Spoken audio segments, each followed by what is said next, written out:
Okay, today is a good day. The sun is shining. We're hitting balls off grass and we're going to be talking about better ball striking. Now, what I've been doing and what I'm really looking forward to continue to do is a bit of player development.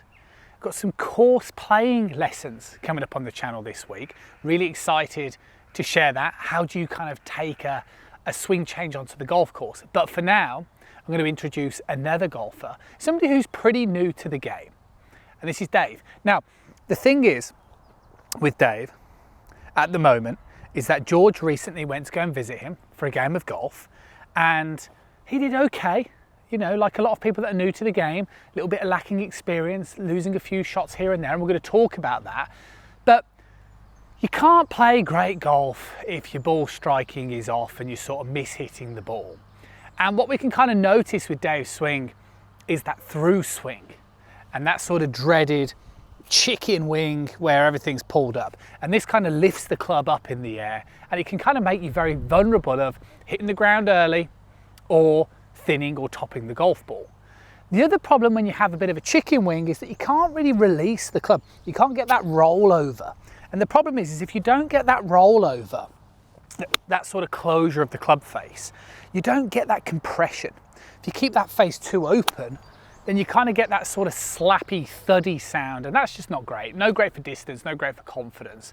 So that's what we're trying to do. Now, just on a quick side note, we'll kind of like, often when we talk about width on the through swing, and I don't blame you, people often kind of go, well, hang on a second, there's lots of golfers that have a bent arm. I agree with you.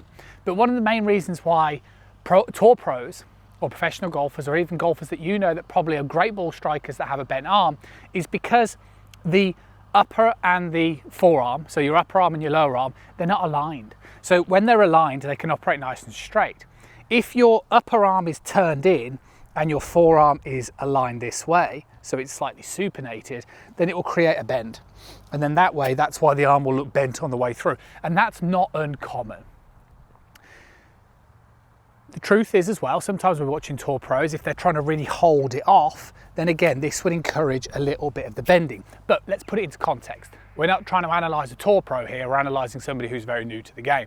And what's happening is that his arms are narrowing too much, bringing in that vulnerability of mishits. So what do you do if that's you? And I know that could be you because that happens to a lot of people that I meet online. They suffer with this sort of bending motion.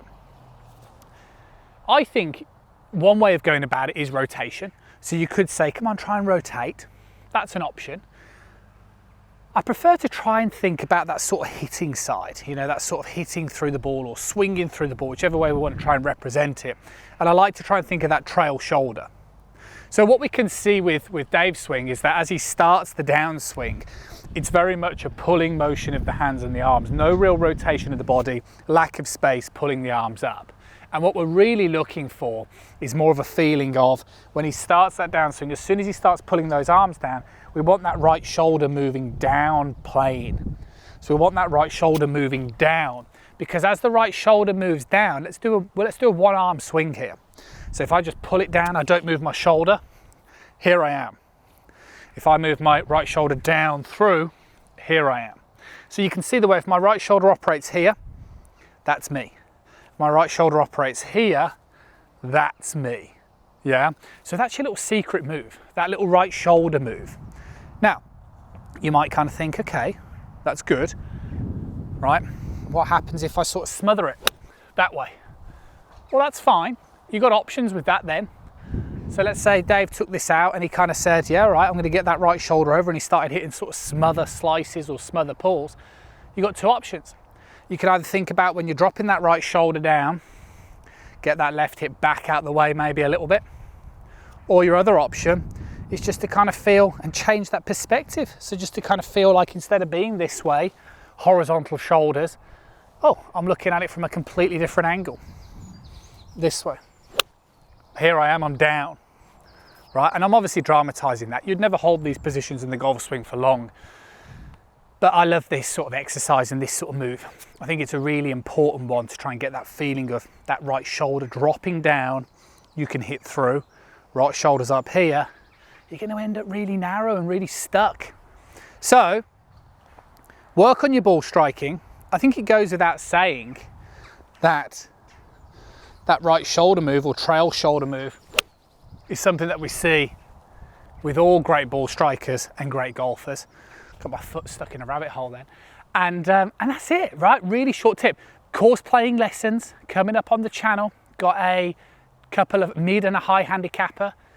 Going to do it with a scratch golfer. Going to be doing it with myself. So anything that you guys want to see, drop it in the comments box below. But for now, a bit of that right shoulder move helps you open up the chest, helps you hit through the ball, and that's it. See you later, guys. Take care.